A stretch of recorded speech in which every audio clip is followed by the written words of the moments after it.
Fórmula Noticias fin de semana con Jaime Núñez.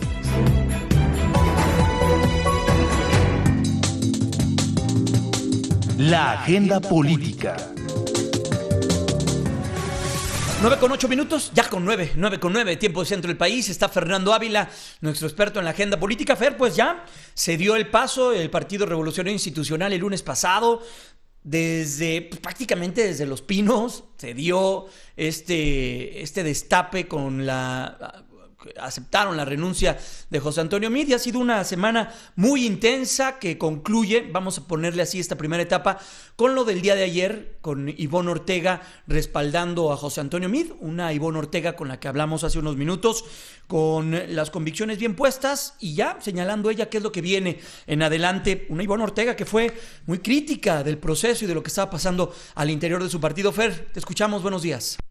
Jaime, muy buenos días, un enorme gusto saludarte a ti y a todos los amigos del auditorio. En efecto, bueno, pues se conoce ya el nombre de quien seguramente, salvo que sería ahí una circunstancia en cuanto a lo que son los procedimientos, abanderará al Partido Revolucionario Institucional en la contienda del 2018, y bueno, con eso ya tenemos prácticamente a dos seguros contendientes en la elección del próximo año.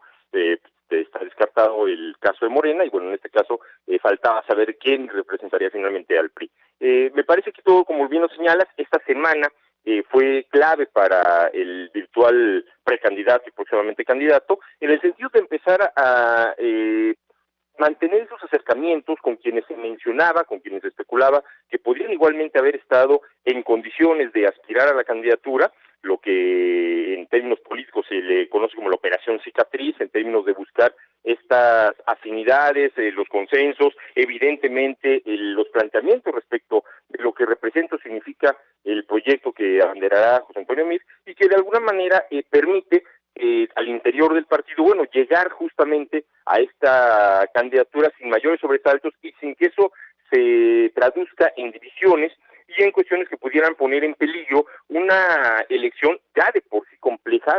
La realidad es que, de acuerdo a los sondeos, si bien es cierto que el anuncio de la candidatura de José Antonio Meade permite al PRI, de acuerdo a algunas estadísticas, incluso se mencionaba también hoy en la mañana, tener ahí alguna recomposición, algún crecimiento inicial en torno a la simpatía que pueden tener los ciudadanos respecto a la candidatura. Lo cierto es que no está en su mejor momento, no se perfila como en antaño, hace 12, 15 años, que arrancaba regularmente, por supuesto, en primeros lugares. La realidad es que sí tendrá que remontar una escalada importante. La propia imagen presidencial no está del todo sólida respecto de esta percepción ciudadana, y bueno, es un trabajo importante, y por lo mismo no se pueden dar el lujo de partir, insisto, de una división interna que pudiera poner mucho más en riesgo precisamente el resultado de la elección. El trabajo que se está haciendo esta semana tiene que ver mucho con ello, y desde luego yo estoy convencido que al interior de los partidos políticos se vale el disenso, es decir, no se puede aspirar necesariamente a que todo el mundo esté de acuerdo con las opiniones que se expresan por parte de los dirigentes, por parte de los candidatos o contendientes o aspirantes, y que finalmente parte de este disenso, parte de este debate interno es lo que enriquece justamente a cada uno de los partidos políticos, en la medida en que la militancia, en la medida en que las dirigencias, pues tienen justamente este intercambio de opiniones, y que, insisto, no necesariamente, y no es posible esperar o prever que invariablemente todas son coincidentes o todas son absolutas en cuanto a las opiniones que ahí se expresan. Entonces, en el caso particular, por ejemplo, lo que mencionabas hace un momento, lo que te comentaba Ivonne Ortega, bueno, parece que es muy legítimo, que es muy válido, y que al final de cuentas, insisto, sí prevalece la unidad al interior de su instituto político, por algo pertenecen justamente a ese partido, y que de alguna manera consolida o busca con una proyección mucho más a futuro, bueno, generar condiciones de con una mayor probabilidad de éxito, sin que en este momento, insisto, se comprometa la posibilidad o la condición de su propio virtual abanderado. Creo que son elementos que finalmente se realizan en todos los institutos políticos.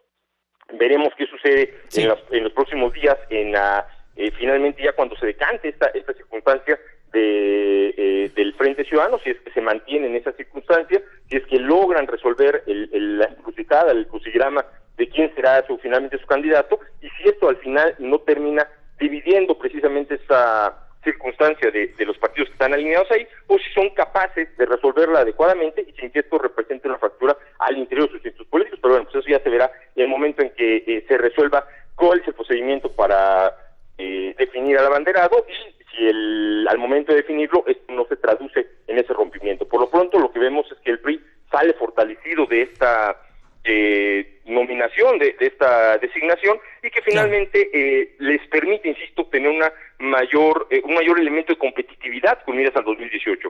Me parece que es una realidad que hace algunos meses se daba por descontado prácticamente que en el caso del PRI estaría en condiciones muy complejas de competencia, y hoy por hoy la realidad es que parece que se ha reposicionado, si bien todavía falta mucho camino por recorrer, falta el proceso de precampañas, por supuesto la propia campaña política, que para eso es, para tener elementos de mayor competitividad y de presencia frente al electorado, pero que bueno, veremos, insisto, me parece que ya hay un reposicionamiento sin duda alguna del propio Partido Revolucionario Institucional. Fernando, rápidamente, nos queda un minuto, ¿qué va a pasar si el PRI, que tú bien lo señalas, comienza una contienda electoral en la tercera posición en las encuestas electorales? Algunas encuestas ya lo leíamos con Adrián Villegas del Gabinete de Comunicación Estratégica, y quizá pongan en un segundo lugar, en un primer lugar, en todas, eso sí, sale Andrés Manuel López Obrador.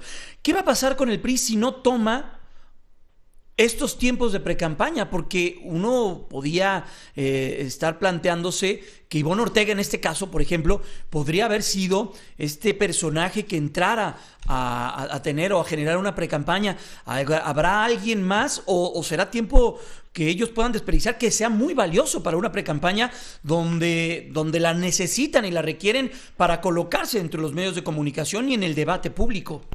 Sin duda alguna. Son dos vertientes. Una sí es la posibilidad, por supuesto, de que eventualmente surja por ahí algún aspirante, así sea desconocido o con no mayores elementos, sí, que haga justamente esta forma que permita una precampaña mucho más pública. Pero la otra también es la posibilidad de que, aunque sea precandidato único José Antonio Meade, se dedique precisamente a lo largo de este tiempo de precampaña a hacer los acercamientos necesarios con los comités estatales, las bases políticas priistas, y que eso de alguna manera consolide de alguna forma su voto duro. También es un proceso un tiempo que puede aprovechar mucho en ese sentido, y que no necesariamente podrían estar calculando la necesidad de una presencia pública durante todo ese periodo. Pues suena arriesgado, ¿no? Partiendo de la tercera posición, pero bueno. Por supuesto que suena arriesgado, pero depende mucho cómo estén calculando, insisto, el desgaste que se pueda tener ya en una especie de contienda abierta, una campaña durante la propia precampaña, que pudiera parecer más campaña, estando claros quiénes van a ser los candidatos, y la otra es, insisto, claro, la posibilidad de analizar o calcular que es más rentable el acercamiento con las bases militantes, exclusivamente esta fortaleza del voto duro, insisto, y que de alguna manera en su cálculo estén considerando que puede ser mucho más valioso, menos desgastante, y llegar de alguna suerte a la campaña, aprovechar los 60 días, sí, para tener una mayor presencia pública. Finalmente, esta semana, a partir del conocimiento de la nominación, la realidad es que ha sido muy abundante la presencia, por supuesto, de manera natural y lógica, dentro de los medios de comunicación, y que, bueno, pues podrían calcularse en ese sentido. Me parece que al final esa es una posibilidad, depende cómo lo estén valorando a partir inclusive de las propias encuestas, y que terminen decidiendo dentro de la estrategia política a seguir. Pues gracias, Fer. Estaremos al pendiente de lo que ocurre en la política, que viene mucho, pero mucho y largos meses. Faltan 7 meses para la elección. De ayer en 7 meses estaremos votando el próximo 2018. Abrazo, Fer. Gracias. En 7 meses ya sabremos quién será el próximo presidente, Jaime. Gracias, que estés muy... Esperemos. Un abrazote. Esperemos que sí, que no sea una distancia muy corta. Esperemos a ver qué es lo que suceda. Vamos a una pausa. Son las 9:17. Volvemos. Fórmula Noticias, fin